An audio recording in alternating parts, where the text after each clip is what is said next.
Hi everyone, how you going?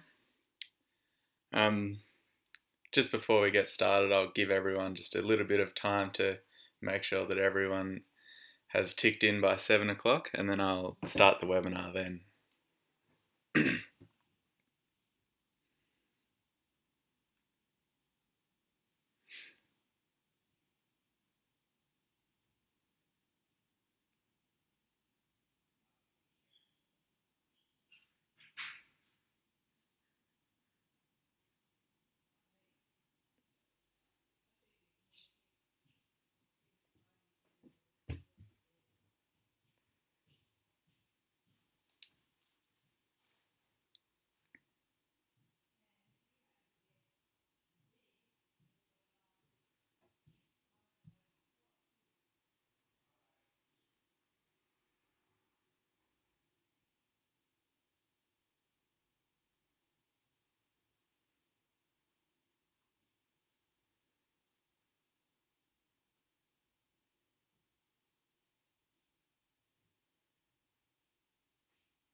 Okay, so it's 7 o'clock, and just before we get the presentation started, is everything working for everyone and can we all see what's going on? Just let me know in the discussion if you're having any problems, and if not, I'll get started in the very near future.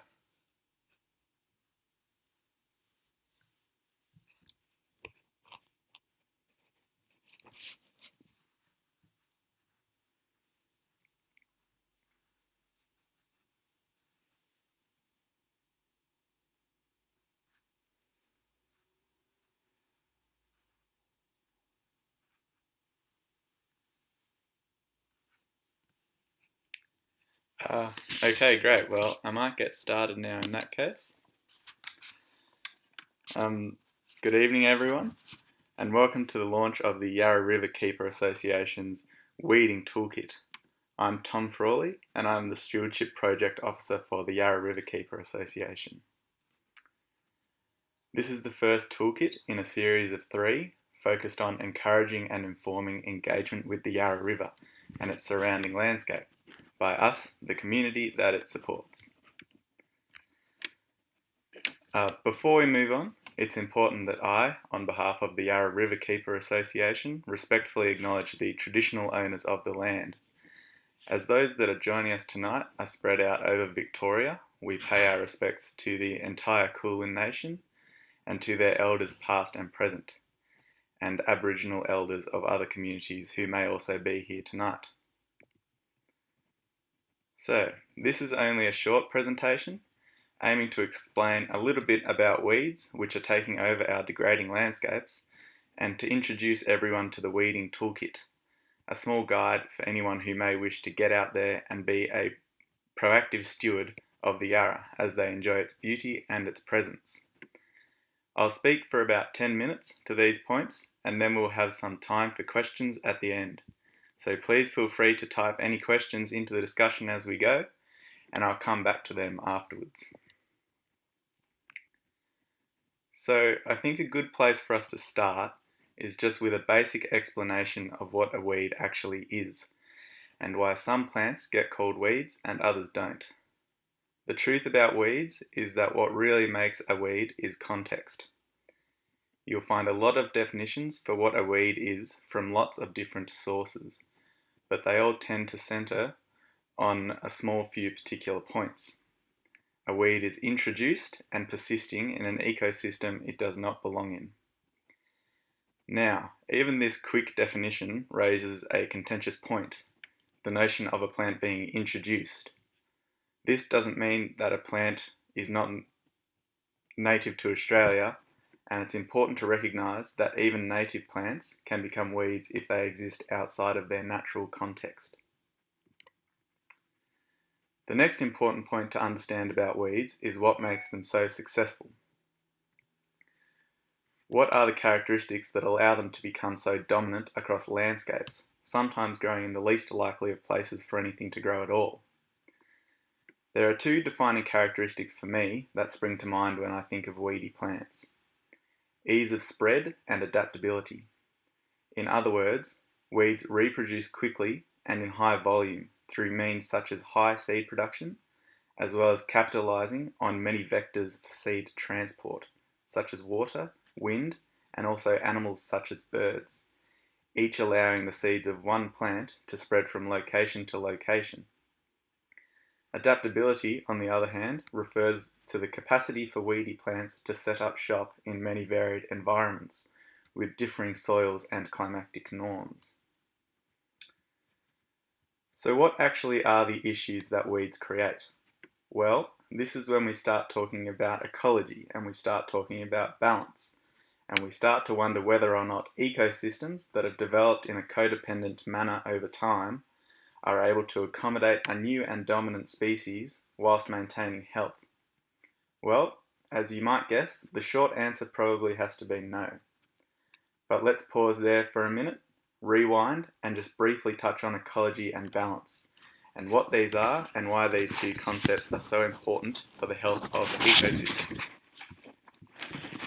So the ideas of ecology and of balance are pretty integral to the question of why a weeding toolkit is an important document to produce at all.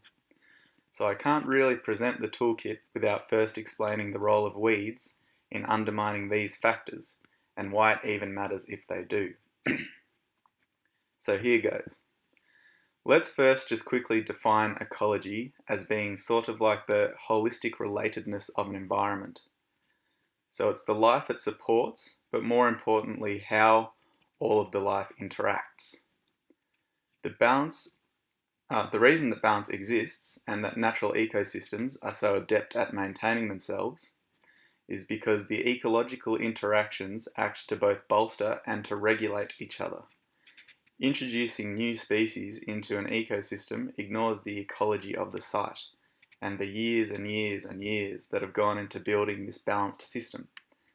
And so they fit themselves in, and then they often lack the regulating factors necessary to hold them in check, but are still able to boost off the factors that support life, creating a bit of an all take and no give type of relationship with their surroundings, outcompeting other organisms in the ecosystem and shifting the balance away from the years of natural design towards a much more superficial landscape with less biodiversity that doesn't offer the food, the shelter, the habitats, or really even the same type of nutrient cycle that the ecosystem has developed to require and to support, and just slowly over time chipping away at the health of the system, and tricking all of us into spending time maintaining these landscapes, when really what we should be doing is supporting them in a way that allows the landscapes to maintain themselves, because honestly, they do a better job of it than we do when given the chance.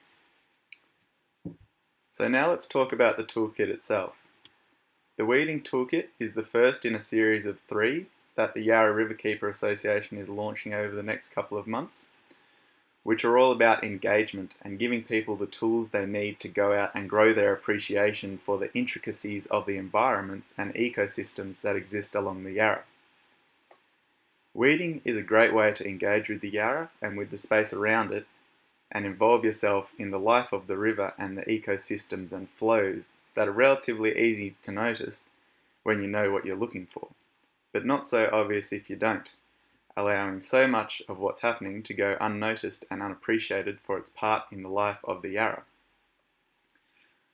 So our goal for the toolkit was to provide just a small number of common weeds that you'll find around the Yarra. In fact, you'd probably also be able to find a lot of them in your own backyard. Who knows, you may even find that you recognise most of them as soon as you see the pictures in the toolkit.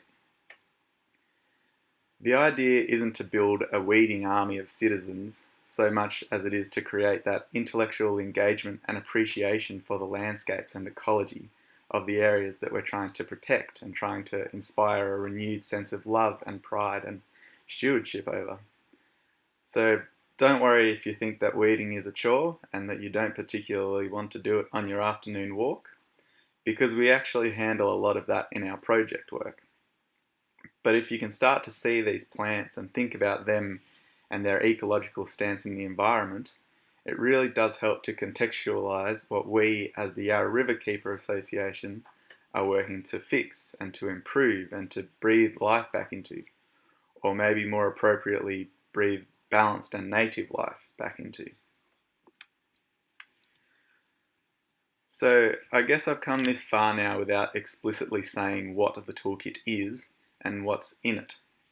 So I'll go through that for a minute now so we're all on the same page.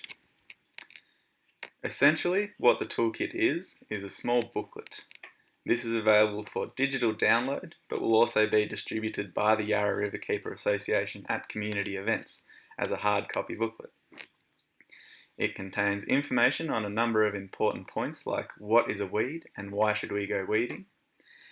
And it also provides a little checklist of things you'll need when you go, like gloves and a bag and a few other key items. The toolkit for one. Then we get into the weeds themselves. And it was important to Anthony and myself in designing the toolkit that it wasn't an encyclopedia of weeds, but just a small list. So we've only included 10 pretty common weeds in this first edition. We may in the future complete any number of additional expansions on this, but for now, 10 weeds, a few photos for identification, and a few little key distinguishing features. And that's it. It's basic, it's easy to digest, and it's a fun first step into looking at our landscapes through a new lens for each of us to share with each other and with life on the Yarra. So just before I wrap it up, I'd like to draw everyone's attention to this handy little online resource that the Yarra Riverkeeper Association manages. It's called the Yarra Catchment Atlas. It's a great resource for citizen science, and there is an easy process for anyone who wishes to submit a photo of something that they have found or seen along the Yarra to be added to the gallery. And on that note, I'll just extend a quick note to CERDI and Federation University, as well as RMIT, DELP, and all the volunteers that have worked on the Yarra Catchment Atlas. And so, on that note, I'd like to thank everyone in attendance tonight. I hope that I've been able to present some points of interest for you on weeds and on how we as individuals can make a small contribution towards the health of our landscapes and the life that they support. Now we have about 5 minutes for questions, so I'll see what we have here in the discussion and do my best to answer anything that has popped into your mind over the last 10 to 15 minutes.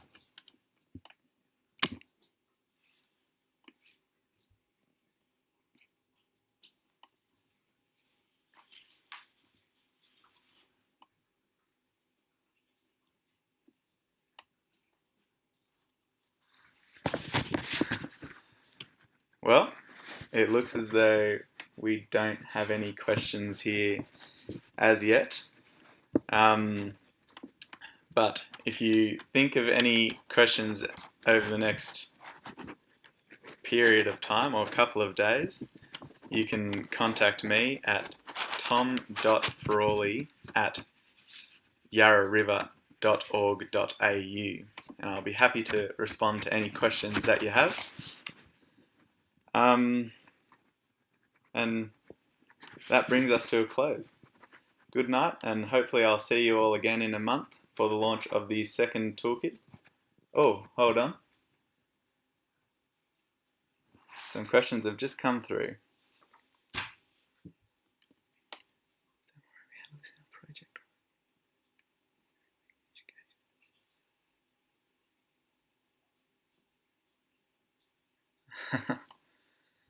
Okay.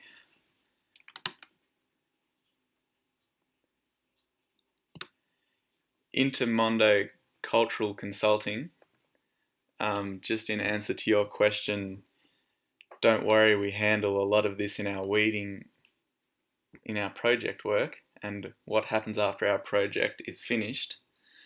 I suppose that landscape regeneration's never really finished. It's just sort of over time maintenance, and that requires ongoing consulting. Jeanette Bolitho, sorry if I botch people's names by the way. Can pulling weeds cause soil disturbance? Is it sometimes better to cut them off at the base? It's not better to cut them off at the base, because then they'll just grow straight back. They can cause soil disturbance, I suppose, but as an individual, you probably won't be able to pull out enough to cause any great disruption to the soil. So, short answer, no, it's not better to cut them off.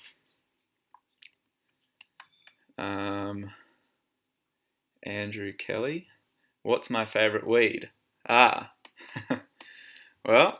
my favourite weed is stinging nettle, and if anybody follows Jamie Oliver on Instagram, he's just done a fantastic recipe using it, which is a bit cool, but I probably shouldn't promote going out and eating weeds just in case they've been sprayed or something, so don't do that.